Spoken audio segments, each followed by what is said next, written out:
इस कार्यक्रम के पुण्यार्जक हैं राजगुरु ज्योतिष चमत्कारी विश्वविख्यात पवन जी शास्त्री। समस्या कैसी भी हो, समस्याओं का समाधान एक ही बार में, 100% गारंटी से निवारण। फैमिली प्रॉब्लम, व्यापार बिजनेस में नुकसान, सगाई शादी में रुकावट, फंसे हुए पैसे, डिवोर्स समस्या एवं अन्य समस्याओं के समाधान के लिए एक बार कॉल अवश्य करें। Mobile number 8209931336 9737202129। ब्रांच हैदराबाद एवं मुंबई www.rajguruastrologer.com।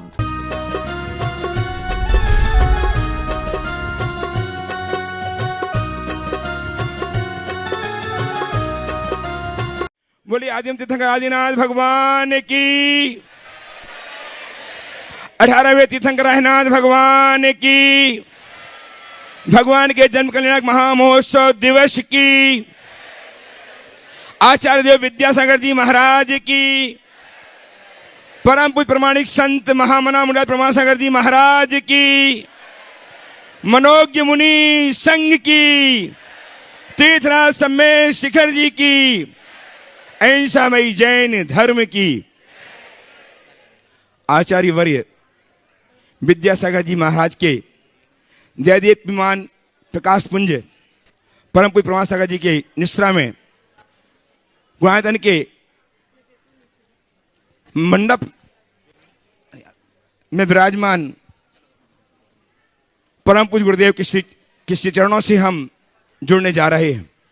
ये पूरी सभा जो उनके दर्शन करके अपने जीवन को धन्य मानती है, आज यहाँ प्रत्यक्ष उपस्थित होकर के उनके आशीष को प्राप्त करने के लिए, उनके वचनों को सुनकर जीवन को धन्य करने के लिए उत्सुक है। और उत्सुक में सारे लोग जो पास चैनल, जनवाई चैनल, प्रमाणिक ऐप के माध्यम से गुरुदेव की चतुर्थी वर्तनी सुमधुर वाणी के माध्यम से सटीक समाधान प्राप्त करके अपने जीवन को प्रशस्त कर पा रही है। आपका उन सब का आज भगवान अरनाथ स्वामी के जन्म कल्याण तब के जन्म दिवस के अवसर पर बहुत बहुत शुभकामनाएं अर्पित करता हुआ आपको गुरुदेव के चरणों से संबोधित कर रहा हूं। मैं आपको जोड़ूं, उसके पूर्ण चाहता हूं कि गुरुदेव का वरद हस्त हम पर आशीष रूप में आच्छादित हो। अतः मेरे साथ उच्चारिए, नमोस्तु महाश्री, नमोस्तु महाश्री, नमोस्तु महाश्री। गुरुदेव का मानसचित गुणायतन जो कुछ ही माहों लोकार्पित होने वाला है, जिसे देखकर सारी दुनिया आश्चर्यचकित होगी, वाह वाह करेगी। ऐसा गुणायतन जो जैन संस्कृति को सुरक्षित ही नहीं संवर्धित भी करेगा, वह लोकार्पित होने को तैयार है। और आप कारण बने हैं इसमें, आपका उदार भाव, आपकी दान वीरता, जिसके कारण इतना न्यास पूर्ण होने को तैयार है। मैं उन सबका वंदन करता हुआ उन लोगों को बुलाऊंगा जो आज गुणायतन संबद्ध होकर के अपने जीवन को धन्य कर रहे हैं। श्रमदान देकर के स्वर्ण कार्य में अपनी अहम भूमिका निभाई है। अंजू जैन सपरिवार जैन नगर गाजियाबाद ने एवं स्वर्गीय शक्ति जैन की स्मृति में महेंद्र रानी निधि सम्यक श्रेयांश जैन दिल्ली ने बहुत बहुत साधुवाद। यदि उपस्थित हैं तो अपने स्थान में खड़े होकर गुरुदेव का आशीष प्राप्त करें। गुणायतन के निर्माण के रूप में अपने आप को जोड़ा है श्री पुरुषोत्तम बाजौरिया, श्रीमती चंचल बाजौरिया रायगंज ने। बहुत बहुत साधुवाद। यदि उपस्थित हों तो आशीष प्राप्त कर लें। रानीगंज पश्चिम बंगाल से, रायगंज इसमें गलत लिखा हुआ है। निर्माण मित्र के रूप में संबद्ध हुए हैं श्री सुनील कुमार जी, श्रीमती सीमा जी जैन राव का, यश जैन, श्रुति जैन ब्यावर राजस्थान से। मैं आमंत्रित कर रहा हूँ आज शिक्षक के साथ गुरुदेव चरणों की वंदना करें, आशीर्वाद प्राप्त करें। उनका सम्मान करने के लिए आमंत्रित कर रहा हूँ श्री विकास जी सराफ डैनी भोपाल गुणायतन के ट्रस्टी एवं श्रीमान हरीश जी सम्मान करने के लिए पहुंचे। इनका आपकी तालियां लगातार इनके सत्कार की अनुमोदना करती रहे। श्री सुनील कुमार जी, श्रीमती सीमा जी जैन राव का। और आज गुणायतन के आ जाओ नमस्ते करो, नमस्कार। आइए सम्मान करने के लिए श्रीमान विकास जी जैन सराफ, हाँ, और हरीश जी। निर्माण सारथी के रूप में संबद्ध हुए श्रीमान मनोहर लाल जी, श्रीमती विनोद भाई दोषी इंदौर से। शीघ्र से आ जाएं, गुरुदेव चरणों की वंदना करें, आशीर्वाद प्राप्त करें। दोषी परिवार इंदौर शीघ्र से आज उपस्थित हैं। दोषी परिवार शीघ्र से आइए, जी उपस्थित आ जाइए, जल्दी आइए। इनका सम्मान करने के लिए आमंत्रित हैं गुणायतन के ट्रस्टी वरुण जी, प्रियंका जी जैन मुंबई से, वरुण जी प्रियंका जी जैन मुंबई से अपने पुत्र पुरुदेव एवं मुनीष के साथ। इसी क्रम में श्री संतोष जी जैन श्रीमती स्मिता जैन बेंगलोर ये संबद्ध हुए गुणातन से सूत्रधार के रूप में संतोष जी जैन बेंगलोर शीघ्रता से आ जाए।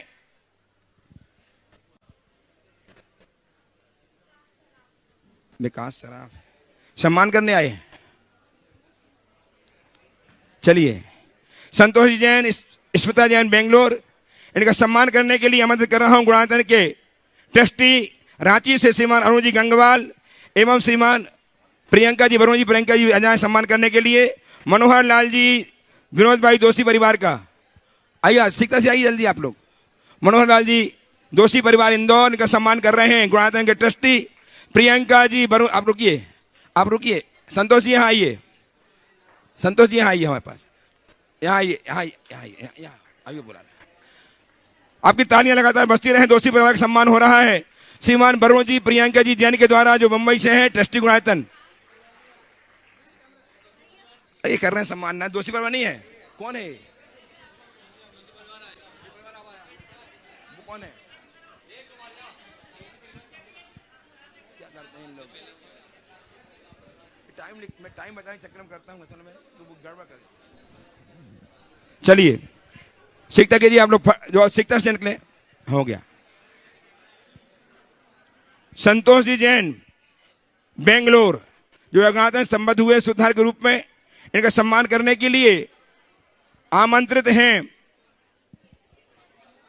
श्रीमान अरुण जी गंगवाल ट्रस्टी गुणायतन रांची सम्मान करेंगे संतोष जी का। आपकी तालियां लगातार सम्मान करती रहें इन सम्माननीय व्यक्तित्वों का सुधार के रूप में ही। आइए अरुण जी तालियां लगातार बजाते रहिएगा। इस सुधार ग्रुप में अपने जीवन को सूत्रों संजोए हैं। बहुत बहुत साधुवाद। स्वर्गीय श्री अशोक कुमार जैन 79 वाले की स्मृति में श्रीमती शारदा जैन की प्रेरणा से श्री जय कुमार जी अमित जी शिल्पी जी सिद्धांत वेदांशी जैन भोपाल शीघ्रता से आ जाए। शीघ्रता आइए। इनका सम्मान करने के लिए सादर आमंत्रित हैं श्रीमान चंद्र कुमार जी जैन एवं गुणायतन के सीईओ सुभाष जी। चंद्र कुमार जी आ जाए। चंद्र कुमार जी पदाधिकारी एवं सुभाष जी सीईओ गुणायतन। आज इसी क्रम में गुणायतन के संस्थापक सदस्य के रूप में अपने आप को संबद्ध करके अपने जीवन को उपरिम श्रेणी प्रदान की है श्रीमान हेमंत कुमार जी निकिता जी अनिता रिद्धि शुभम उत्कर्ष लाभांशी जैन उन्नेरिया टिकमगंज अजमेर वालों ने। बहुत बहुत साधुवाद के साथ उन्हें आमंत्रित कर रहा हूं वे आए गुरुदेव चरणों की अभिवंदना करें आशीर्वाद प्राप्त करें। श्रीमान हेमंत कुमार जी निकिता जी जैन शीघ्रता से आ जाए। इनका सम्मान करने के लिए गुणायतन के कोषाध्यक्ष श्रीमान एनएल जैन साहब है आ गए। आइए एनएल जैन साहब हेमंत जी एवं निकिता जी परिवार का सम्मान करेंगे। साथ में होंगे श्रीमान सीईओ श्रीमान सुभाष जी। आज हमारे बीच में एक ऐसा व्यक्तित्व जिसे जैन समाज गौरव को प्राप्त कर रही है वे हैं जिला न्यायाधीश श्रीमान कुलदीप जी ललिता जी जैन कोलार शिवपुरी वाले। उनसे निवेदन जो नीमच पदस्थ हैं ऐसे श्रीमान तालियां बजाइए आप। ऐसा गौरव आपके समक्ष आ रहा है जो जैन समाज को गौरवान्वित कर रहे हैं श्रीमान कुलदीप जी यथा नाम तथा काम की युक्ति से चरितार्थ करते कुलदीप जी आ रहे हैं गुरुदेव चरणों के वंदनार्थ। उनका सम्मान करने के लिए पुनः आमंत्रित कर रहा हूं गुणायतन के सीईओ एवं श्रीमान एनएल जैन साहब को उनका सम्मान करेंगे। आपकी तालियां लगातार सम्मान करते हैं। आइए सब सम्मान करेंगे जज साहब का। श्रीमान एनएल जैन साहब एवं श्रीमान सुभाष जी जैन सीईओ गुणायतन।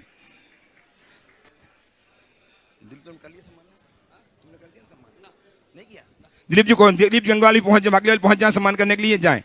दिलीप जी बाकलीवाल सम्मान कीजिएगा।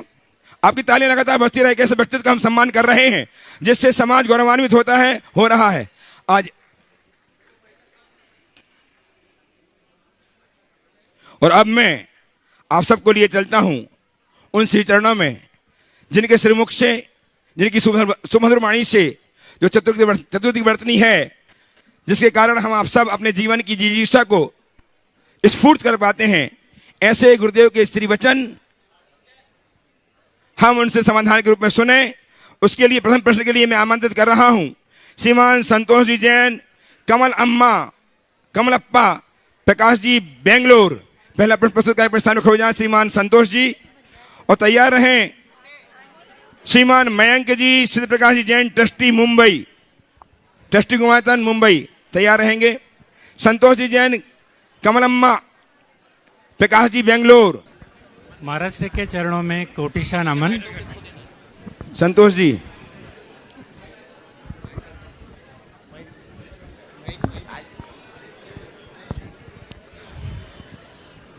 कितने सौभाग्य के क्षण है आपके, जबकि आप दर्शन कर पा रहे हैं आचार्य देव विद्यासागर जी महाराज के परम प्रभावक शिष्य महामुनि राज प्रमासागर जी महाराज, जो गुणायतन प्रणेता, संघ का समन्वय प्रवर्तक, भावना प्रवर्तक एवं संप्रेरक समरण या कहूं सुप्रीम मोटिवेटर के रूप में जाने जाते हैं, जिनके पास आकर के हम अपनी समस्याओं को चुटकियों में सुलझा पाते हैं।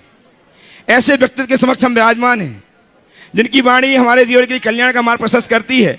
ऐसे परम पूज्य प्रमासागर जी महाराज के सामने प्रत्यक्ष होकर के हम अपना प्रश्न प्रस्तुत करके समाधान प्राप्त करने के उत्सुक हैं, और वे सारे लोग उत्सुक हैं जो अपने घरों में बैठकर के गुरुदेव की वाणी से अपनी शंकाओं के समाधान पाकर के अपने जीवन को धन्य करते हैं, अपने जीवन को नई दिशा दे पाते हैं। ऐसे बड़े सारे लोग बड़ी उत्सुकता से गुरुदेव के श्रीमुख से उच्चारित होने वाले उन समाधानों को सुनने के लिए आतुर है। मैं आप सबसे निवेदन कर रहा हूं कि जब आपका नाम पुकारा जाए तुरंत अपने स्थान में खड़े होकर के अपनी उपस्थिति दर्ज कराएं, और जैसे ही आपका नाम बोलने के लिए कहा जाए तो सिर्फ प्रश्न को अच्छी तरह से बोलें, प्रतिप्रश्न कदापि ना करें। गुरुदेव के प्रश्नों को, आंसर को सुने और उससे अंगीकार करने का पूरी तरह से यत्न करें। आपका जीवन निहाल होगा, आपका जीवन निश्चित ही आपकी जिजीविषा स्फूर्त होगी, और आप अपने उस लक्ष्य को प्राप्त करने में सफल हो पाएंगे जो आपका मंतव्य है, जो आपका ध्येय है। मैं उन सारे लोगों को पुनः सूचित कर रहा हूं अभिनंदन के साथ कि जिन लोगों ने 2023 का वर्ष कलश स्थापित किया था, वे बहुत बहुत पुण्यभागी हैं।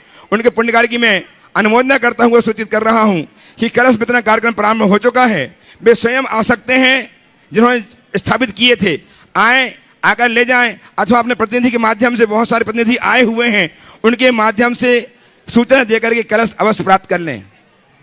मैं प्रथम प्रश्न के लिए, और आप अच्छी तरह जान पा रहे हैं, देख पा रहे हैं, आप अच्छी तरह देख पा रहे हैं कि आज कल से गुरुदेव की सुप्रेरणा से यहां सराग जैन शिक्षा संस्कार शिविर प्रारंभ हुआ है। वे सराग बंधु जो बंगाल, पश्चिम बंगाल, उड़ीसा और बिहार में अवस्थित हैं, जो किसी जमाने में बहुत बड़े धनाढ्य जैन हुआ करते थे, काल के प्रभाव के बाद किसी कारण से ऐसा हुआ कि आज उन्होंने जैन धर्म को भूल करके अपने आप को विस्मृत कर दिया है। उन्हें पुनर्जीवित करने के लिए, उन्हें पुनः जीवन दान देने के लिए कहें कि उनको पुनः उनकी जैन धर्म की आस्था को सुदृढ़ करने के लिए परम पूज्य गुरुदेव ने एक भावना भाई और सराग क्षेत्र के सभी उन शिवरार्थियों को, उन व्यक्तियों को, उन बच्चों को, माताओं बहनों को यहाँ बुलाया। उनको सारी सुविधाएं गुणायतन की ओर से प्रदान की जा रही हैं। उनके आवास की, भोजन की समुचित व्यवस्था, आने जाने सारी व्यवस्था गुणायतन की ओर से दी जा रही है। और इसमें मुख्य कार्य प्रदान किया है बेटी बहन श्रीता दीदी की प्रेरणा से श्रीमान कैलाश चंद जी, निर्मला देवी परिवार, कत्थावाला परिवार की ओर से इस शिविर की सारी संयोजना की गई है। बहुत बहुत साधुवाद के साथ हम उस परिवार का अभिनंदन करते हैं। यह शिविर लगातार चल रहा है। दिन भर हमारे विद्वान उन्हें पढ़ा रहे हैं, उन्हें शिक्षा दे रहे हैं, और उनके जीवन के उत्थान के लिए किस संकल्पित हैं। ऐसे परम पूज्य गुरुदेव की भावना फलीभूत होने जा रही है। और मैं बताऊं कि बहुत निकट समय है जबकि गुरुदेव उन क्षेत्र में जाकर के उन्हें जगाने का, सत्कार भी करने का उद्यम करने की तत्पर हैं। उस क्षेत्र में गुरुदेव जाएंगे। उन क्षेत्रों में जाकर के अभी जनवरी के किसी भी महीने में, जनवरी किसी तारीख में यहाँ से उनका विहार होगा, और उसी क्षेत्र में जाकर गुरुदेव उन्हें जगाने का कार्यक्रम करेंगे, उन्हें जगाने का प्रयास करेंगे। ये बड़ी उनके लिए बड़ी सौभाग्य की बात, उस क्षेत्र के लिए जहाँ सराग बंधु निवास कर रहे हैं, वहाँ गुरुदेव का प्रवास होने वाला है बहुत शीघ्र। और वहाँ उनके अंदर में, ठीक है, महाराज श्री के चरणों में कोटिशा नमन। ओम बोलो। महाराज श्री, दक्षिण भारत में जैन धर्म का भविष्य क्या होगा मूलाचार की अपेक्षा से?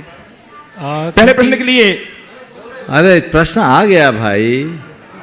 हाँ बोलिए। हाँ, दक्षिण भारत में जैन धर्म का भविष्य क्या हो सकता है मूलाचार की अपेक्षा से? क्योंकि मैं बचपन से देखते आ रहा हूँ, जितना मेरा अनुभव है तो यहाँ पर घोर मिथ्या आचरण देखने को है। और यहाँ पे जितने भी जैन लोग हैं लगभग 90% जैन मिथ्या आचरण कर रहे हैं। और कईयों को अपना शुद्ध पंचमी होगा या अक्षय तृतीया, ये सारे त्यौहार के बारे में जानते नहीं हैं, तो बहुत ही मिथ्यात्व का अंधकार है। देखिए, मुझे दक्षिण भारत का भविष्य बहुत उज्जवल दिखता है। वो इस अर्थ में कि आज दक्षिण भारत में बहुत ज़बरदस्त जागरूकता आ रही है और वहाँ प्रतिमाधारी श्रावक श्रावकाओं की लंबी लाइन लग रही है। हमारे संघ के पूज्य नियम सागर जी महाराज, अक्षय सागर जी महाराज, अन्य महाराजों ने बहुत बड़ी क्रांति खड़ी की है वहाँ, और बहुत अच्छे तादाद में ये परिवर्तन आ रहा है। मुझे ऐसा लगता है कि वहाँ श्रद्धा की कमी नहीं थी, भावना की कमी नहीं थी, कमी केवल ज्ञान की थी, जो आज मिल रहा है और लोगों में वो सब घट रहा है। तो मैं इसे बड़े सकारात्मक रूप से देखता हूँ। ज्ञान की कमी है, ज्ञान बढ़ रहा है, लोग पा रहे हैं और भावनाएं भी बढ़ रही है। तो दक्षिण भरत चक्रवर्ती के 16 सपनों और चंद्रगुप्त मौर्य के 16 सपनों के हिसाब से 16 सपन में यही आता था कि दक्षिण में धर्म रहेगा, तो मुझे लगता है उसकी भूमिका बन रही है, दक्षिण में धर्म रहे। नमस्ते महाराज। मयंक जी, सिद्ध प्रकाश जी जैन ट्रस्टी गुणायतन मुंबई उपस्थित हों, तैयार रहें। श्रीमान राजन कुमार जी बजात्या रांची। बोलो। नमोस्तु महाराज जी। भावना योग प्रणेता 108 प्रमाण सागर महाराज जी, नमोस्तु नमोस्तु। सभी क्षुल्लक गण को इच्छामी व सभी भव्य आत्माओं को जय जनेन्द्र। महाराज श्री, मेरा प्रश्न है कि सभी यात्री शाश्वत क्षेत्र शिखर जी से यहाँ की मिट्टी लेकर जाते हैं अपने घरों में, उस मिट्टी का क्या करें? देखो, अब ऐसे ऐसे मिट्टी लेते जाओगे तो आगे क्या होगा समझ गए? मिट्टी लेकर मत जाओ, ऊर्जा लेकर के जाओ, उत्तम ये। नमस्ते महाराज जी, नमस्ते।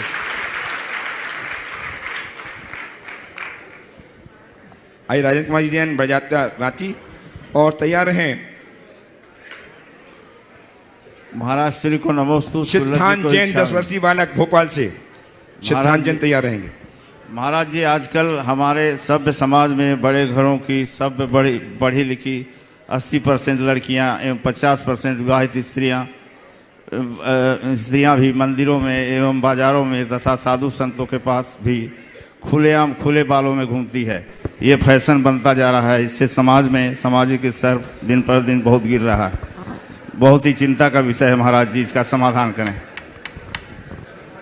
देखो, ये तो अब लाइफ स्टाइल बन गई। लेकिन एक बात मैं आप सबके चिंतन के लिए देता हूँ, ये बात बहुत गंभीरता से समझने के लिए। हमारे देश में स्त्रियां हमेशा बंधे बाल के साथ ही रहती। स्त्री अपने बाल तभी खोलती जब कोई बड़ा संकल्प हो अथवा कोई दूसरी घटना घटे। और हमारे यहाँ कहा गया है, ऐसी एक मान्यता है, खुले बाल वाली को, मैं नहीं कहूँगा आगे क्या कहा जाता है, अपने मुंह से कहना मैं उचित नहीं समझूंगा। ये कौन सा फैशन है? ये आप लोगों को विचार करना चाहिए और बालों में बंधन रखना ही चाहिए। या तो बाल इतने कटवा लो कि बांधने लायक ही न बचे, तो कोई बाधा नहीं। पर अगर बाल बड़े हैं तो हमारी सांस्कृतिक परंपरा के अनुसार बालों में बंधन होना ही चाहिए। अब आप जानो आपका काम जाने। मंदिरों में भी यही हाल। बहुत पहले किसी की पंक्ति मैंने पढ़ी थी, उसने लिखा, देवियां मंदिर में पहुंची बाल बिखराए हुए। देवियां मंदिर में पहुंची बाल बिखराए हुए, देवता मंदिर से निकले और पुजारी बन गए।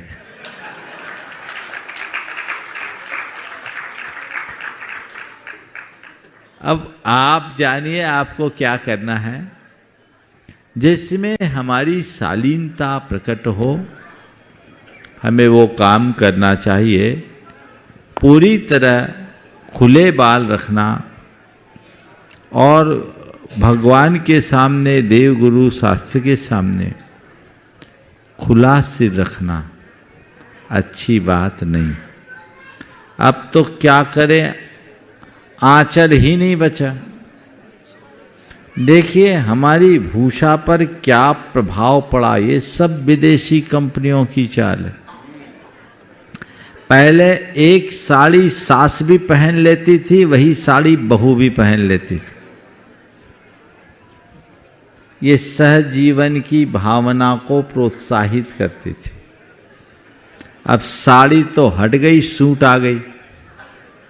और कोविड के बाद तो बहुत ज़्यादा तेजी से मैं देख रहा हूँ, पिछले 3 सालों में सूट आ गई। ठीक है, पुरुषों के अपेक्षा स्त्रियों ने देर तक साड़ी का निर्वाह किया। आपकी धोती तो बहुत पहले गायब हो गई। देखो तो सूट आई, और चाल देखो, सूट में पहले चुन्नी थी, फिर चुन्नी के लिए क्या किया, एक कंधे पर चुन्नी की स्टाइल आई, फिर धीरे से उसको ही गायब कर दिया। और देखिए साड़ी एक दूसरे को शेयर की जा सकती, सूट नहीं, सबकी फिटिंग्स अलग अलग।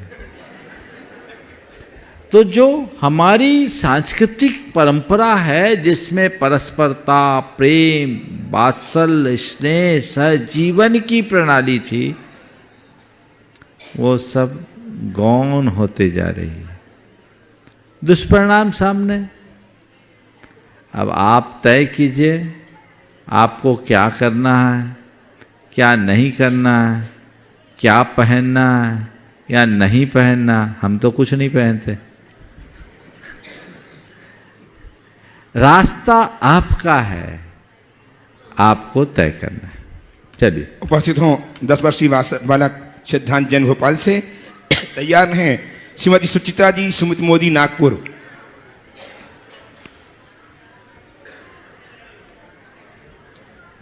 महाराज जी के चरणों में कोटि कोटि नमोस्तु नमोस्तु नमोस्तु इच्छामि। महाराज जी, महाराज जी, मेरा ये प्रश्न, मेरी शंका है कि संसार तो अनंत है, मतलब इसका कोई अंत नहीं है, ये तो समझ में आता है। पर ये संसार अनादि है, मतलब ये कभी शुरू नहीं हुआ, ये कैसे हो सकता है? मतलब कभी कभी तो ये शुरू हुआ होगा ना। चलो हम मान लिए कभी शुरू हुआ होगा, तो कहाँ से शुरू हुआ, क्यों शुरू हुआ, किसने शुरू किया? जिसने शुरू किया उसको किसने शुरू किया? उसको किसी ने शुरू किया तो उसको किसने शुरू किया? उसके आगे है तो उसको किसने शुरू किया? आए झमेले में पड़ते हो। इसलिए मान लो संसार अनादि। समझ गए? उपस्थित हो सुचित्रा जी, सुमिति मोदी नागपुर से, साथ में श्रीमती अंकिता जी नौका जैन, रूमाल परिवार नागपुर। और तैयार हैं जिला न्यायाधीश नीमच श्रीमान कुलदीप जी, ललिता जी जैन परिवार के साथ, कोलार शिवपुर निवासी। सहस्त्र सम्मान तैयार रहेंगे आप। नमोस्तु महाराज श्री जी। महाराज श्री जी, जब हम पूजन और अर्चन करते हैं तब हम भावना भाते हैं कि हमारी क्षुधा का नाश हो, हमारी क्षुधा का कम हो।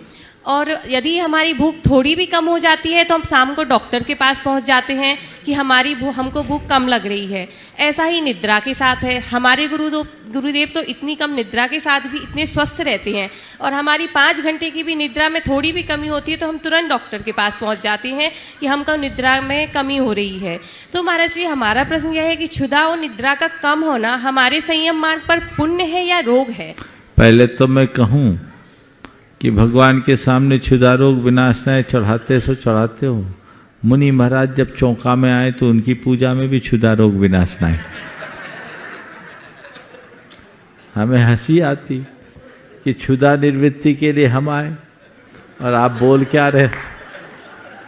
बोलो। दरअसल इसके अर्थ को समझिए। हम पुंज इसलिए नहीं चढ़ा रहे कि क्षुधा रोग विनाशनाय। क्षुधा रोग विनाशनाय हम इसलिए नहीं बोल रहे कि हमारे क्षुधा के रोग का विनाश हो जाए। इसका मौलिक अर्थ है जिनकी क्षुधा रोग की निवृत्ति हो गई, जो भूख प्यास से ऊपर उठ गए, ऐसे बीतराग भगवान को हम नमस्कार कर रहे हैं। समझ गया? और उसके साथ भावना भाएं कि हे भगवान, मेरे भी क्षुधा की निवृत्ति हो जाए, जिससे मैं इस भाव सागर से शीघ्र पार हो सकूं। समझ गए? ये भावना भाई जा सकती है, ऐसी भावना भानी चाहिए। आपने बोला भूख और नींद पर विजय कैसे पाई जा सकती? अभ्यास के बल पर थोड़ा थोड़ा करके। एक त्यागी, एक साधु के लिए ये कहा गया है, अभ्यास करके भूख प्यास पर विजय पाओ। समझ गए? तो हम थोड़ा थोड़ा अभ्यास करें तो इनको रिड्यूस कर सकते हैं अभ्यास पर। नमोस्तु महाराज श्री, मेरा व मेरे परिवार की तरफ से एक को निवेदन के लिए मौका मिला है, एक ही बोलिए, बहुत लाइन है इनके पास। उपस्थित हों। हाँ, कुलदीप जी। कुलदीप जी, जिला न्यायाधीश नीमच अपने परिवार के साथ आपकी करतल ध्वनि इनका सम्मान करें और तैयार रहें। हेलो। श्रीमान वरुण जी, प्रियंका जी, मुनीश पुरदेव जैन, ट्रस्टी गुणायतन, मुंबई। त्रिवार नमोस्तु गुरुदेव। सभी इच्छामी गुरुदेव। ओम। मैं आज इस सभा में उपस्थित हुआ। आज जो कुछ हूँ आचार्य विद्यासागर जी महाराज के आशीर्वाद से इस पद पर हूँ। महाराज जी, आपने शंका समाधान के साथ साथ भावना योग के माध्यम से जो समाज में अलग जगाई है, जिसके माध्यम से कई परिवारों को सद्बुद्धि, भावना योग के माध्यम से कई परिवारों को सद्बुद्धि और जीवन जीने की दिशा मिली है। फिर से बोलिए। महाराज जी, आपने शंका समाधान और उसके बाद ये भावना योग के माध्यम से जो अलग जगाई है, उससे कई परिवारों को सद्बुद्धि और जीवन जीने की कला प्राप्त हुई है। मेरा प्रश्न, चूंकि मैं एक न्यायाधीश हूँ और रोजाना जिस प्रकार के मामले आते हैं उसमें मैं बहुतायत से देख रहा हूँ कि हमारे विशेषकर जैन परिवारों के जो नवविवाहित युगल हैं, और वो विभिन्न साइडों के माध्यम से शादी कर रहे हैं, और मेरे सामने देख रहा हूँ मैं कि 10 से 15 दिन या 1 महीने बाद ही डाइवोर्स की मामले आ रहे हैं। तो ये बड़ी चिंता का विषय है, और इस महाराज जी आपके आशीर्वाद के माध्यम से मैं एक समाज को दिशा मिले कि क्या होना चाहिए, क्योंकि बड़ा एकदम व्यथित होता है कि भाई बहुत सुंदर। पहले तो मैं चाहूंगा जोरदार करतल ध्वनि से कुलदीप जी का अभिनंदन कीजिए। न्यायिक सेवा में आज ये जिला एवं सत्र न्यायाधीश के पद पर आसीन है, और मुझे उम्मीद है बहुत जल्दी ये उच्च न्यायालय और उससे ऊपर तक पहुंचेंगे। इनका भी सेवा काल। बिल्कुल बिल्कुल। और एक ये न्यायाधीश बाद में है, एक अच्छे श्रावक पहले हैं, और मैं उनके इस रूप का बहुत बहुत अनुमोदन करता हूँ। आपने जो सवाल उठाया ये बहुत गंभीर है। तलाक भारतीय संस्कृति का कलंक है। पर आजकल आए दिन ऐसे केस हो रहे। और आपने जो बात कही अपने अनुभव से बिल्कुल सही कही कि जितने भी विवाह शादी की साइट्स हैं, उन साइट्स के माध्यम से शादियां आजकल होने लगी है या दलालों के मार्फत शादियां होने लगी, और ऐसी शादियां अब कम टिकाऊ हो रही है। 2016 में दिल्ली के एक पॉश कॉलोनी का एक प्रकरण मेरे पास आया था। कहा 10 शादियां हुई और कोई शादी छोटी मोटी शादी नहीं, करोड़ों की, मैं फिगर नहीं बोल रहा हूँ, उतने की शादियां हुई और 10 में से 7 में डिवोर्स हो गया। दलालों का काम दोनों साइड से अपना परसेंटेज लेने का है, बाकी आपसे कोई लेना देना नहीं।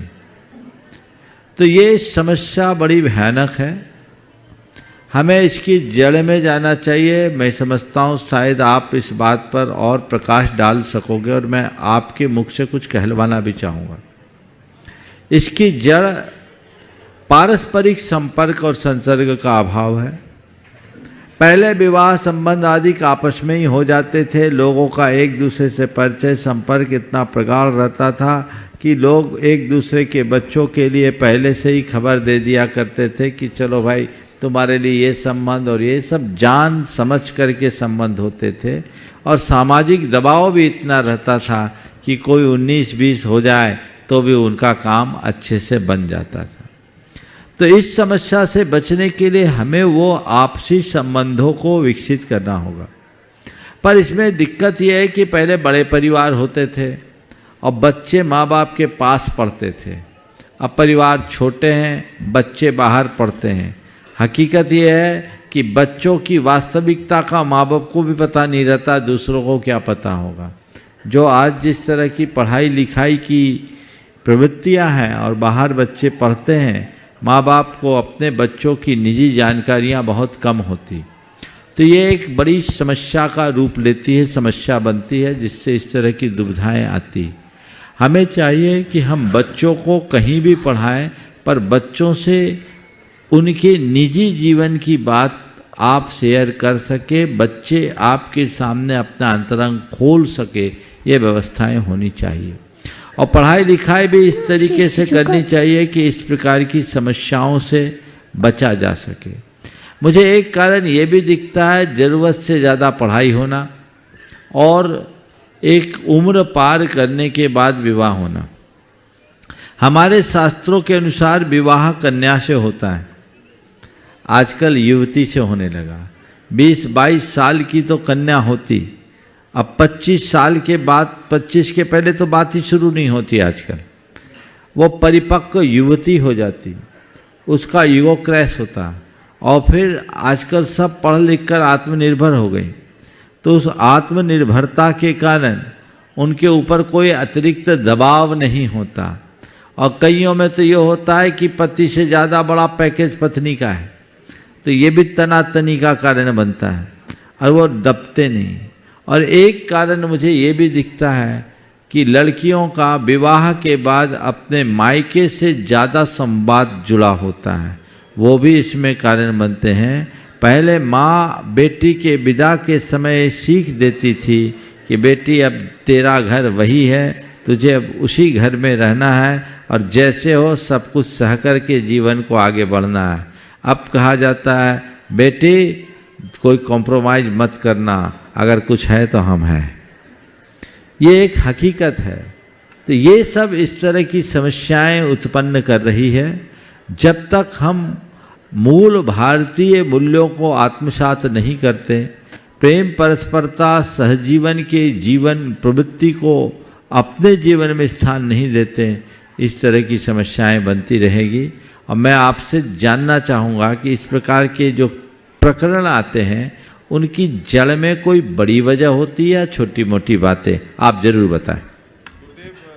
थोड़ा माइक ठीक से पकड़ लीजिए। गुरुदेव, मेरे सामने जो भी मामले आते हैं, चूंकि प्रारंभ में जब मामला आता है तो सर्वप्रथम हम कानून की दृष्टि से सुलह की बात करते हैं, दोनों पक्षों को बिठा के बात करते हैं, उनके पेरेंट्स को बिठा के बात करते हैं। तो मेरे को जो समझ में आया एक तो आप बता चुके हैं कि एक संवाद की कमी है उनके मध्य में, और दूसरी कमी एक ईगो, दोनों के बीच में ईगो होता है और एक क्षणिक सी बातों से आवेश में आ जाते हैं। और इसके साथ साथ कहीं ना कहीं जो पाठशालाओं के माध्यम से या गुरुजनों के पास जाने के माध्यम से जो संस्कार मिलते हैं हमें, वो कहीं ना कहीं कमी है, क्योंकि वो एकाकीपन में हो जाते हैं। भाई देश विदेश जहाँ भी पढ़ने जाते हैं वहाँ एकाकीपन हो जाते हैं, और उनके एकाकीपन में उनके आसपास जो आभा मंडल होता है वो केवल उनके दोस्त या उनके मिलने वाले होते हैं। परिवार से, गुरुओं से या जो भी अच्छे लोग हैं उनसे वो कट से जाते हैं और अपने आप में ये महसूस करने लगते हैं कि हम जो कर रहे हैं वही सही है, और जो परिवार के लोग या वो बता रहे हैं वो उतना नहीं है। संवाद की कमी मेन होती है। तो कोशिश हम लोग ये करते हैं, आप सबका आशीर्वाद रहता है और एक सद्भावना रहती है, कोशिश यही करते हैं कि परिवार आपस में मिले, और परिवार ना मिल पा रहा हो और दुरू स्थिति हो जाती है तो फिर उसको अलगाव का रास्ता। बहुत सुंदर। देखिए, ये एक बहुत ही गंभीर बात है। उस परिवार को देखिए, पूछिए जिनके यहाँ अगर संबंध हुए और बाद में संबंध टूटते हैं। तो मैं कहूँगा कि अपने खासकर बेटियों के लिए, मेरी बात से हो सकता है आप लोग असहमति दें, लेकिन उनको शुरू से ऐसी सीख मिलनी चाहिए कि वो सहिष्णुता की मूर्ति बने। एक स्त्री जितना सह सकती है उतना पुरुष नहीं सह पाता, उसको सहनशील बनना चाहिए, और जो जितना सहन करता है वो उतना समर्थ बनता है। ये सीख देनी चाहिए और परस्परता की भावना को विकसित करनी चाहिए। जब तक हम ऐसा नहीं करेंगे परिवार बिखर जाएगा।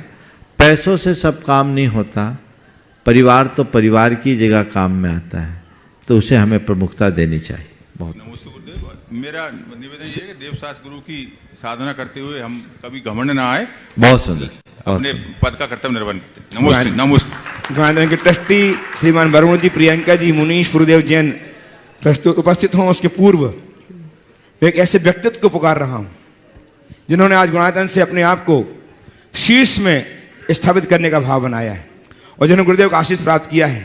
तो दुबई से आज अपने परिवार के साथ नहीं, 70 अन्य श्रावकों के साथ यहाँ उपस्थित हैं।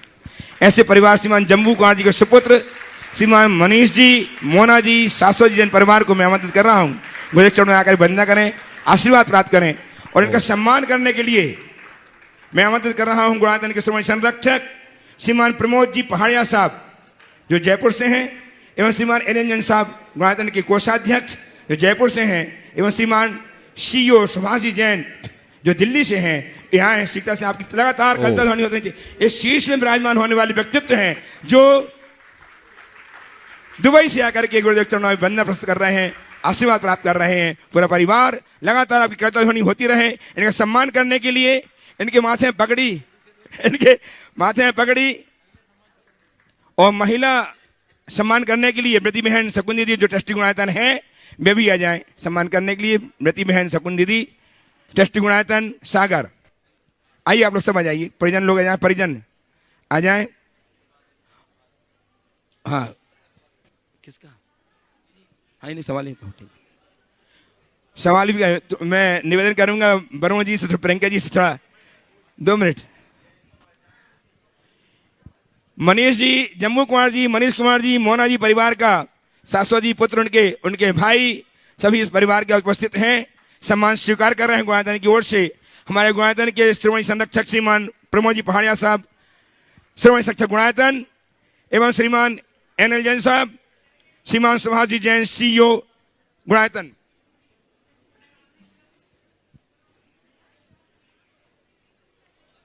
आपकी तालियां लगातार बजती रहें। ऐसे व्यक्तित्व को हम निहार रहे हैं जो गुणायतन के शीर्ष पर विराजमान होने के लिए दुबई से चल करके यहाँ आए हैं और जिन्होंने अपने आप जीवन को धन्य किया है। साथ ही मैं निवेदन करूंगा मनीष जी से, जम्बू कुमार जी, मनीष जी से, मोना जी से भी अपना प्रश्न ही प्रस्तुत करके समाधान प्राप्त करेंगी।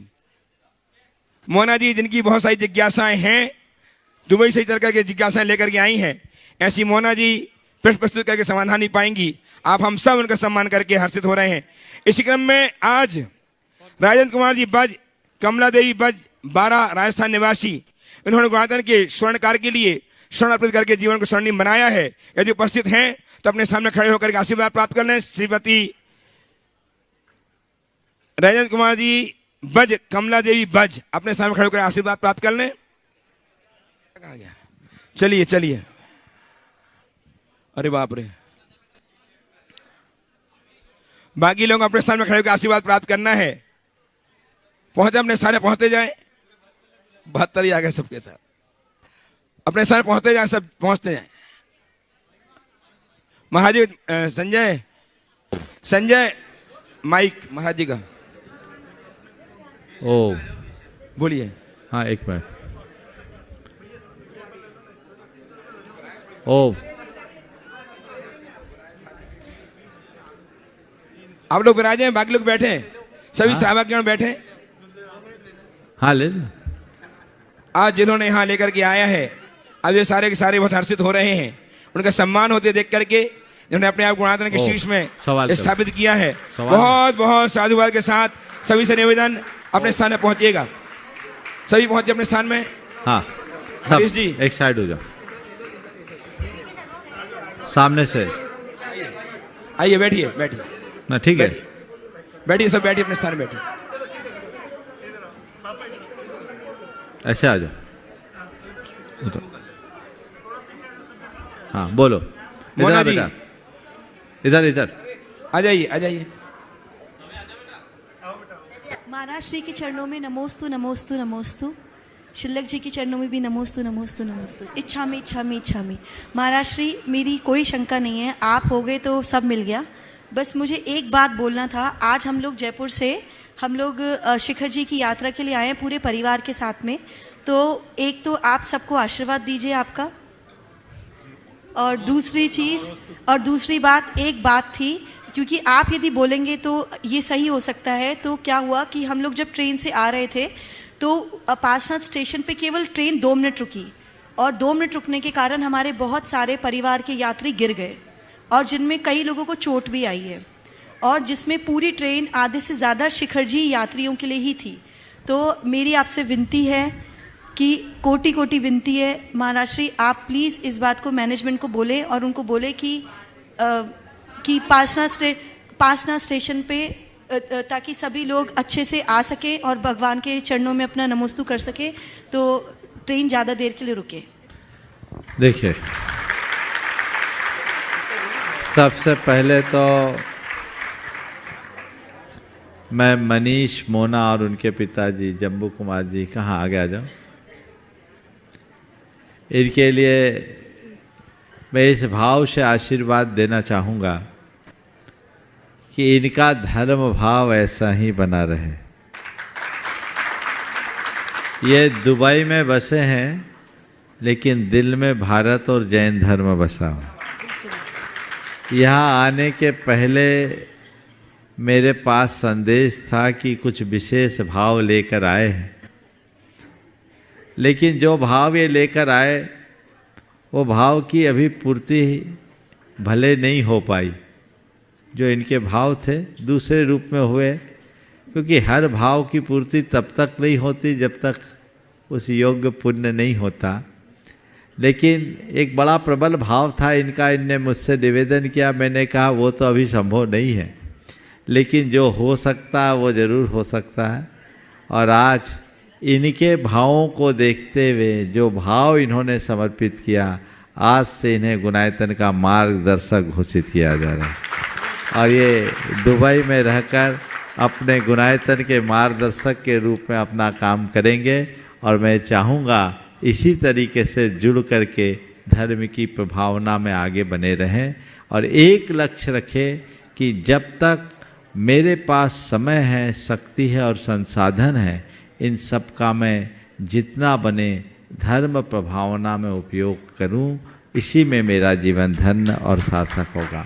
इसलिए एक बार आप लोग जोरदार करतल ध्वनि से इनका अभिनंदन कर दीजिए। ये इस परिवार का, इस दंपति का समर्पण, श्रद्धान और त्याग का उदाहरण है। ऐसी ही प्रेरणा और लोगों से भी, और लोगों को भी लेना चाहिए। आपने जो भाव प्रकट किया, निश्चित ऐसे मुझे जो जानकारी है कि जब तक आखिरी यात्री न उतर जाए तब तक ट्रेन नहीं चल सकती, ऐसा कोई नियम है, ऐसा नियम है। इसलिए हम लोगों को यात्रियों से ये कहना है कि बिल्कुल हड़बड़ी ना करें, आराम से उतरे, और अगर कहीं होता है तो चेन पुल कर दे। हड़बड़ी करने से गड़बड़ होता है कि 2 मिनट का स्टॉपेज है, हड़बड़ी करें। पर इसके साथ एक दूसरी पहल करनी चाहिए। रेल मंत्रालय को सभी को ये लिखना चाहिए। मेरे ख्याल से रेल मंत्री पीयूष गोयल है, अभी कौन है? पीयूष गोयल हैं, हाँ, अश्विनी वैश्य, चलिए जो भी हो, रेल मंत्रालय को आप लोग लिखिए, पूरे देश के लोग एक संदेश दें। उनके पास ये रिपोर्ट तो होगी ही, और मैं भी अपने संपर्क में जो रेल विभाग से जुड़े लोग हैं उन तक ये बात पहुंचाना चाहूँगा इस मंच के माध्यम से कि इस पे कार्रवाई हो। और चूंकि यात्री इतनी ज़्यादा संख्या में पारसनाथ स्टेशन पे उतरते हैं, पूरी की पूरी ट्रेनें खाली हो जाती है, तो जितने यात्री हैं उसके हिसाब से ठहराव और उतना ही समय चढ़ाव का होना चाहिए। अगर आप लोग जागरूक होंगे और समय समय पर मेल करते रहेंगे या विभाग से संपर्क करेंगे, जरूर परिणाम आएंगे। पुनः सभी को आशीर्वाद। मनीष जी, हाँ, हाँ। गुरुदेव, नमोस्तु गुरुदेव। गुरुदेव, दुबई से जैसा आपने बताया, मैं एक और आपसे आशीर्वाद चाहूँगा। अभी दुबई में मंदिर नहीं है और हम पूरा समाज पूरी कोशिश में लगे हैं कि हमें अप्रूवल मिले और मंदिर बने। मैं इस मंच के माध्यम से आपका आशीर्वाद चाहूँगा कि ये जरूर संभव हो, जल्दी ही संभव हो, और उसमें हम भी बिल्कुल बिल्कुल बिल्कुल जिस दिन ये अप्रूवल हो सबसे बड़ी प्रसन्नता का विषय होगा। यद्यपि अभी 2 चैतालय दुबई में हैं, लेकिन अब तो मंदिर की परंपरा शुरू हो गई है। अगर और मंदिर बन सकते हैं तो जैन मंदिर भी बनना चाहिए और ये प्रयास करना चाहिए। और कभी होगा दुबई में मंदिर बनेगा तो मुझे मालूम है भारत के लोग भी पीछे नहीं रहेंगे। तन मन धन से आपका सहयोग होगा। बहुत नमस्ते गुरु। आइए श्रीमान वरुण जी प्रियंका जी जैन अपने पुत्र पुरु एवं मुनीष के साथ, और तैयार हैं यूएसए से विक्रम जी परिवार, वीरेंद्र जी हर्षी काला गया पला एवं विक्रम जी परिवार यूएसए से तैयार रहेंगे। बोलिए वरुण जी। एक ही परिवार है। नमोस्तु महाराज श्री। स्वामी महाराज जी, बोलो। नमन करता हूँ गुरुदेव को, अपना शीश झुकाकर। धन्य हो गया मेरा जीवन गुरु के दर्शन पाकर। नमोस्तु महाराज श्री, नमोस्तु महाराज श्री, नमोस्तु महाराज श्री। मेरा प्रश्न है कि कभी कभी मैं कर्म को सुनकर बहुत डर जाता हूँ, तो मैं अच्छे काम कैसे करूँ? बहुत सुंदर। पहले एक बार इस पूरे परिवार का अभिनंदन कर दें। मुंबई का बड़ा संस्कारित परिवार, पूरा का पूरा परिवार नियमित पाठशाला, स्वाध्याय और अन्य चीज़ों से जुड़ा हुआ है। आप सोचे इससे छोटे से बच्चे के सवाल से अनुमान लगाएं कि कर्मों के बारे में सुनकर डर जाता हूँ तो अच्छे कर्म कैसे करूँ। देखो, कर्मों के बारे में सुनकर डरना नहीं है, सावधान होना है। क्या होना है? सावधान होना। कर्म का फेर उनके साथ होता है जो गलत काम करते हैं। हम अच्छा काम करेंगे तो हमें कोई दिक्कत नहीं होगी, इसलिए कर्मों को सुनकर डरो नहीं, सावधान हो। चलो। वीरेंद्र जी हर्षी काला गया, विक्रम जी परिवार यूएसए से उपस्थित हो। इनके साथ हैं नीलेश जी बजाते परिवार सूरत, विशिष्ट जी काला परिवार सिंगापुर, अपूर काला परिवार ऑस्ट्रेलिया। सब आए, 1-2 प्रश्न ले लें। सिंगापुर, ऑस्ट्रेलिया, अमेरिका सब है। बोलो जल्दी। बिजोला लायक, उनके साथ सराक क्षेत्र से 2 बच्चियां जो शिविरार्थी हैं। राखी लायक अपने स्थान खड़े हो जाएं। बिजोला लायक अपने स्थान खड़े हो जाएं। शिविरार्थी बच्चियां जल्दी करिए। नमोस्तु महाराज जी। महाराज, हम लोग हमेशा बचपन से सुनते हैं कि जैसा खाओ अन्न वैसा होवे मन, और मैं इस बात को पूरी तरह मानता भी हूँ। परंतु मैं जहाँ काम करता हूँ वहाँ ऑफिस में लोग जो हैं वो हर तरह का अन्न ग्रहण करते हैं। मैं सिंगापुर से आया हूँ, वहाँ पे लोग सब मांसाहार या सब कुछ करते हैं, परंतु उनका स्वभाव बहुत अच्छा रहता है महाराज जी। उनके मन में कोई क्रोध की भावना नहीं होती। वो दिन भर में 10 मीटिंग अटेंड करते हैं, परंतु फिर भी उनके चेहरे पे कुछ शिकन नहीं दिखता। तो क्या जैसा खाओ अन्न उससे स्वभाव सा कोई रिलेशन है क्या?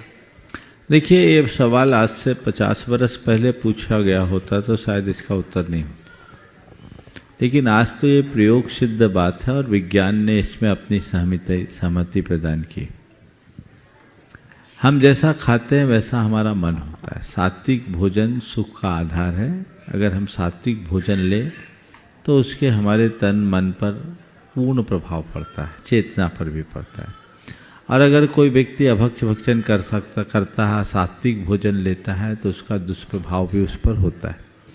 अमेरिका में ही इस विषय में एक रिसर्च हुआ, उसमें ये पाया गया कि हम जैसे भोजन करते हैं हमारे शरीर के न्यूरोट्रांसमिशंस वैसे होते हैं, न्यूरॉन्स चेंज हो जाते हैं और उससे हमारी भाव दशा पर बड़ा गहरा असर पड़ता है। वहाँ 10-10 रोगियों के 3 ग्रुप रखे गए, 30 नृशंस अपराधियों के अलग अलग ग्रुप रखे गए। 10 को केवल गाय का दूध दिया गया, 10 को दूध के साथ चावल दिया गया, शाकाहारी पदार्थ दिया गया, और 10 को शराब और मांस दिया गया।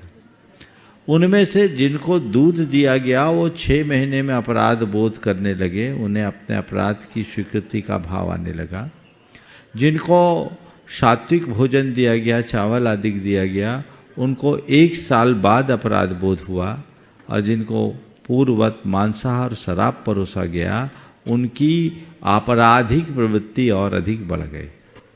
एक लंबे निष्कर्ष के बाद कई यूनिवर्सिटीज में ये प्रयोग हुए और ये बात स्थापित हुई कि हमारे भोजन से हमारा मन, हमारा तन, हमारा शारीरिक, मानसिक और चैतसिक स्वास्थ्य जुड़ा हुआ है।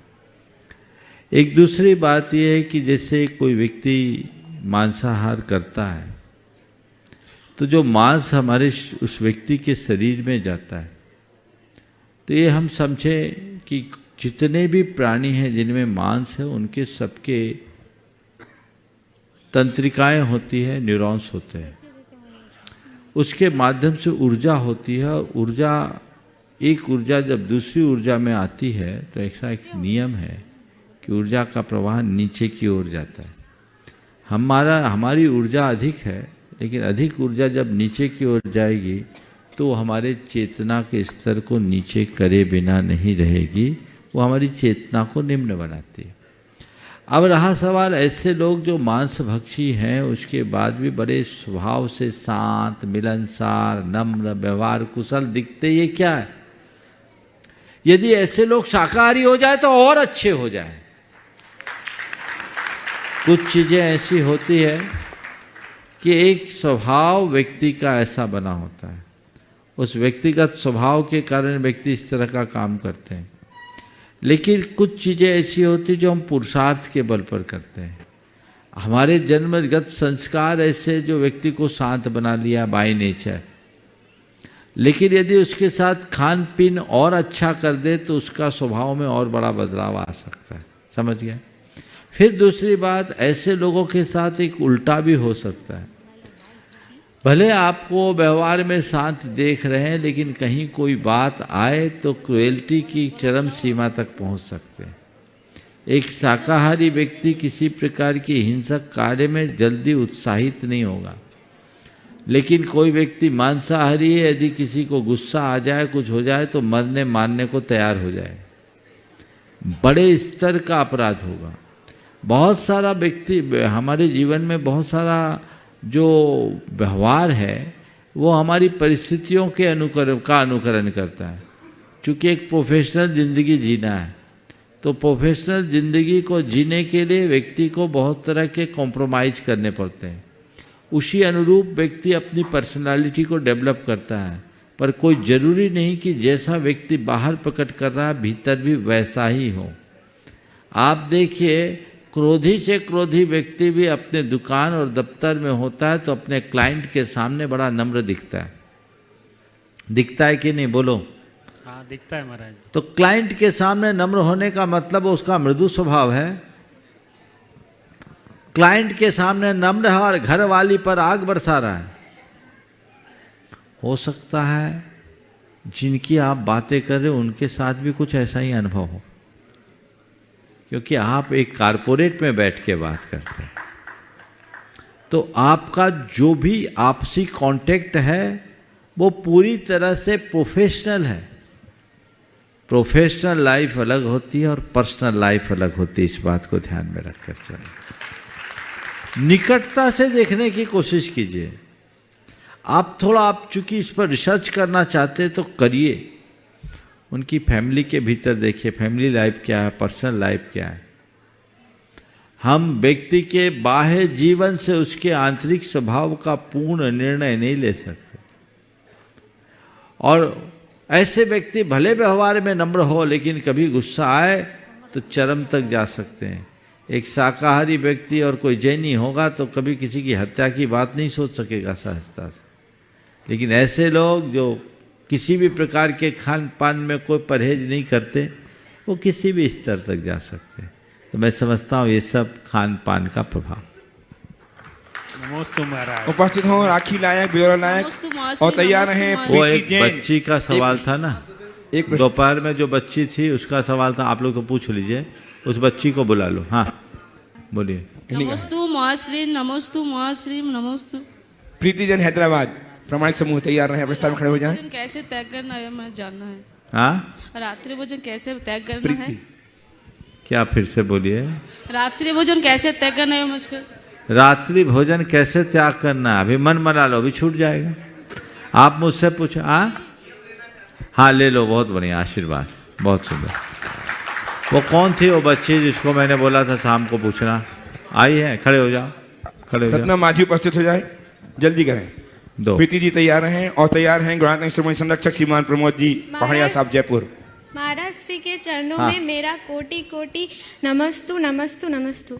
महाराज श्री, मेरा सवाल ये था कि हमें दर्शन पाठ में जो अंकित भैया ने पढ़ाया था उसमें बताया गया था कि हमारे हाथ से हम जब जल लेते हैं तो वो जल्दी से निकल जाता है हाथ से, और हम जब जिनेंद्र भगवान की दर्शन करते हैं तो हमारे जीवन में जो पाप हैं वो भी जल्द से निकल जाते हैं। तो महाराज जी, मैं पूछना चाहता हूँ कि हम जब जिनेंद्र भगवान के दर्शन करें तो हम अपने मन में क्या भाव जगाए कि हमारे जो पाप हैं वो जल्द से जल्द विनष्ट हो जाए? बहुत सुंदर सवाल।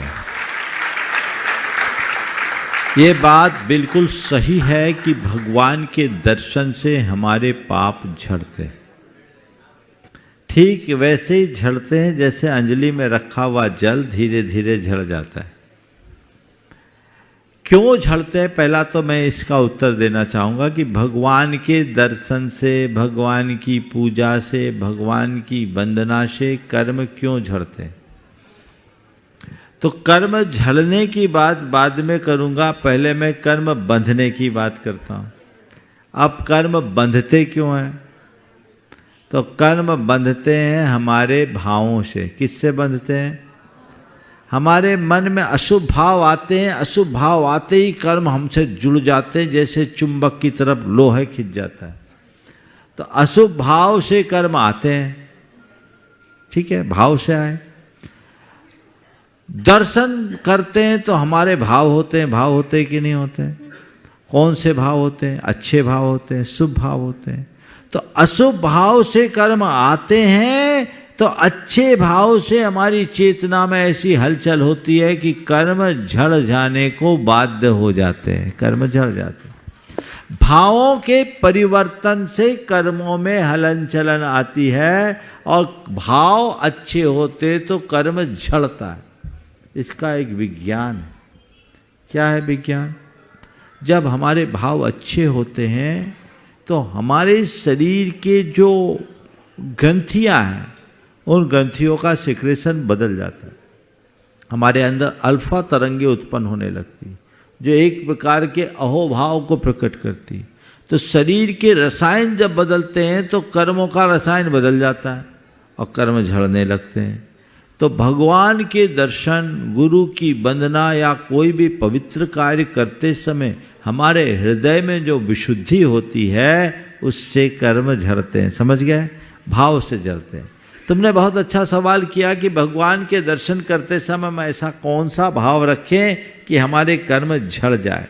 पहले तो मैं शास्त्रों की बात करूंगा कि भगवान के दर्शन से ऐसे कर्म भी झड़ जाते हैं जिनको साधारणतया नष्ट नहीं किया जा सकता। शास्त्र की भाषा में निधत्ति और निकाचित कर्म भी झड़ जाते हैं। तो भगवान का दर्शन, वंदन, पूजन, नमन हमारे कर्म के झड़ने में, कर्म की निर्जरा में सातिशय निमित्त है, बहुत बड़ा निमित्त है। इसलिए भगवान के दर्शन करो। अब सवाल है कैसे करो? भगवान के चरणों में जाओ, सिर झुका के चले आओ, इसका नाम दर्शन नहीं है। भगवान की वंदना भाव भक्ति से करो, मन में प्रसन्नता रखकर करो। मान लो मैं तुमसे पूछता हूँ, अभी तुम्हें अपॉइंटमेंट मिल जाए प्रधानमंत्री नरेंद्र मोदी से मिलने का और तुम जाओ, तो कैसे जाओगे? धड़ल्ले से उनके चैम्बर में घुस जाओगे? क्या करोगे? पहले भाव बनाओगे। घुसने के पहले ही मन में उमंग होगी, अरे मैं कितना भाग्यशाली हूँ कि मुझे प्राइम मिनिस्टर, भारत के प्रधानमंत्री से मिलने का मौका आ रहा है। मन में प्रसन्नता आएगी ना? और फिर वहाँ जब जाकर के अपने उद्गार प्रकट करोगे, वो वैसे ही होंगे, भाव वैसे ही होंगे, गदगद हो जाएगा।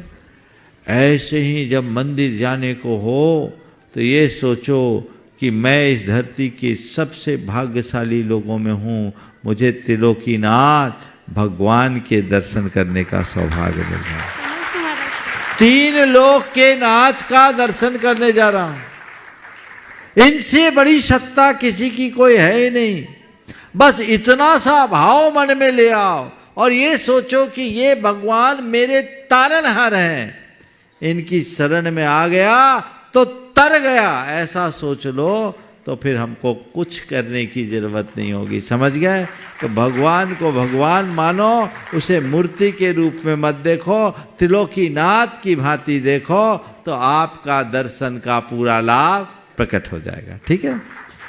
उपस्थित हमारे श्रीमान संरक्षक श्रीमान प्रमोद जी पहाड़िया साहब जयपुर से अपने साथियों के साथ, और तैयार हैं प्रीति जी जैन ब्राह्मणी समूह। महाराज श्री के चरणों में नमन वंदन, समस्त मुनि संघ के चरणों में नमन वंदन। महाराज श्री, मेरी शंका यह है कि जयपुर सांगानेर स्थित संस्कृत कॉलेज के अंदर 2 तरह के बच्चे पढ़ते हैं, एक श्रवण संस्कृति वाले, एक टोडरमल स्मारक वाले। दोनों के सब्जेक्ट सेम ही है, 5 साल वहाँ रह के पढ़ाई करते हैं, वही समयसार, वही आलाप पद्धति, ये सब कुछ वो सेम सब्जेक्ट वो पढ़ते हैं, लेकिन दोनों के विचारों में बहुत अंतर है। एक मुनि महाराजों को बहुत मानते हैं और एक बिल्कुल भी नहीं मानते हैं। यहाँ तक कि श्रवण संस्कृति वाले बच्चे तो जब भी कोई अपना कार्य, चाहे छोटा छोटा कार्य करो, तो मुनि महाराज की जय बोल के करते हैं, और वो वाले बच्चे नमोस्तु भी नहीं करते हैं। एक इस तरह का किस्सा आपके टाइम का भी प्रचलित है कि 2014 में जब आपका वहाँ चतुर्वास चल रहा था, तो आप जब वहाँ पधारे थे संस्थान में, तो उन बच्चों ने आपको, आप जैसे गुरु को भी नमोस्तु नहीं किया। तो महाराज जी, जब दोनों दिगंबर जैनी कहलाते हैं, तो दोनों में इतना अंतर क्यों? और इतना अंतर है तो मतलब ये वो भी दिगंबर जैनी है, हम भी दिगंबर जैनी है, श्रवण संस्कृति वाले भी, तो विचारों में इतना भिन्नता क्यों है? देखिए, इसी का नाम है पट्टी। मैं तो एक ही बात जानता हूँ, बच्चा जिस माँ का दूध पिएगा उसके संस्कार वैसे ही आएंगे। उनको पट्टी उल्टी पढ़ाई जाती है। ये पंथ अलग है, परंपरा अलग है, और उसी कारण तो वो पंथ बना है। तो जब व्यक्ति पंथाग्रही हो जाता है तो उसके आँख में पहले से एक चश्मा लग जाता है, वो चीज़ों को उसी तरीके से देखता है, और जब वो चीज़ें एक बार बैठ गई तो उतरती नहीं।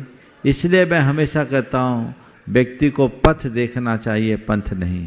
पंथ व्यामोह व्यक्ति को संसार में अटका कर रखता है। भगवान से भावना भाव कि सबका पंथ व्यामोह छूटे और आस्था प्रशस्त हो। उपस्थित हो प्रामाणिक समूह को बखूबी रिप्रेजेंट कर रही श्रीमती प्रीति जी अनुरागी संघ जबलपुर से, हैदराबाद से, एक प्रस्तुति के साथ अपनी अनाउंसमेंट करेंगी। नमोस्तु महाराज जी। उपस्थित सभी सभाजनों को सादर जय जिनेन्द्र। मैं आज यहाँ प्रामाणिक समूह को रिप्रेजेंट कर रही हूँ और एक महत्वपूर्ण घोषणा करने जा रही हूँ। उससे पहले मैं प्रामाणिक समूह का एक ब्रीफ परिचय देना चाहूँगी। हमारा ये एक ऐसा परिवार है जिसमें विश्व भर के IT प्रोफेशनल्स, कॉर्पोरेट्स, डॉक्टर्स इसमें अपनी स्वेच्छा से एक ग्रुप बना रखा है, और महाराज जी की प्रेरणा से हम लोग बहुत सारे टेक्निकल प्रोजेक्ट्स पे काम करते हैं, धर्म प्रभावना के प्रोजेक्ट्स में काम करते हैं। आज इस मंच से गुरुवर के आशीष से हम लोग गुरुवर की मंगल भावना जो कि सबको उपलब्ध है और जिस सबने उसके इफ़ेक्ट्स बहुत अपनी लाइफ में देखे हैं, हम चाहते हैं कि हम उसको रीजनल लैंग्वेजेस में ट्रांसलेट करें जिससे लोग अपने भावों को बखूबी उनके साथ जोड़ पाएं। कल हमने इस मंच से बांग्ला में वो लॉन्च किया था, आज हम मराठी भाषा में उसका लॉन्च करने जा रहे हैं। और ये बहुत चुनौतीपूर्ण कार्य है कि महाराज जी की जो भावना है, जो मंगल भावना है, वो उसी भाव से हर लैंग्वेज में प्रेषित हो सके। तो मैं चाहूँगी आपको एक झलक देना कि इसमें किन किन लोगों ने अपना सहयोग दिया है, तो आपको पता चलेगा कि हमारा ये परिवार जो है विश्वव्यापी है। इसमें मंगल भावना का सुंदर अनुवाद किया है डॉक्टर शरयूत शरद शाह जी मुंबई ने, संगीतबद्ध किया है अरविंद जैन मुखेडकर जी मुंबई ने, स्वरबद्ध किया है व्रती डॉक्टर मोनिका सुहास शाह जी मुंबई ने। पूरी मंगल भावना का कार्य जो बहुत डिटेल ओरिएंटेड था और इसमें अपना भरपूर सहयोग दिया है सरिता जी जिंतूरकर, अंजलि जी शाह चिंचवड़, साधना जी पाटिल मिराज, रोहित मेहता USA, प्रियंका मेहता पुणे, पूजा परतवार पुणे। मराठी अनुवाद का संयोजन रहा नीति जी जैन पुणे का, और प्रमाणिक समूह से इस चुनौतीपूर्ण कार्य का नेतृत्व किया है राजेश जी जैन पुणे व सुकृति जी जैन दिल्ली ने। ग्राफिक डिजाइन का काम और एनिमेटेड उसको करने का काम अंकित जी आगरा के यहाँ से हुआ, और वीडियो रिव्यू का कार्य अपूर्वा जी बट सिंगापुर ने किया है, जिनकी बड़ी फैमिली की मेंबर यहाँ है, रुचि जी हमारे साथ। नीति जी पुणे, उन्होंने योगदान दिया, और पूरा नेतृत्व किया है अंकिता जी जैन मिशिगन ने। आइए देखें इस मराठी मंगल भावना की एक झलक। धन्यवाद।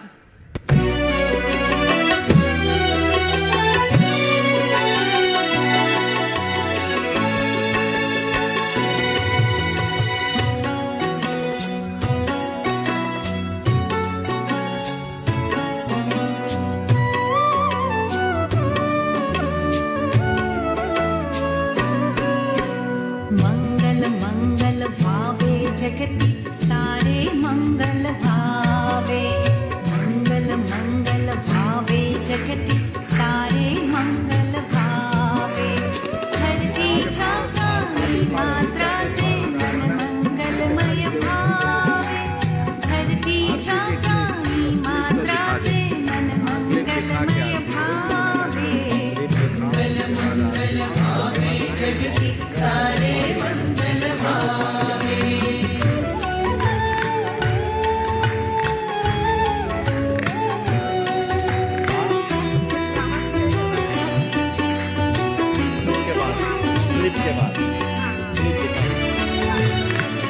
हो गया इसके बाद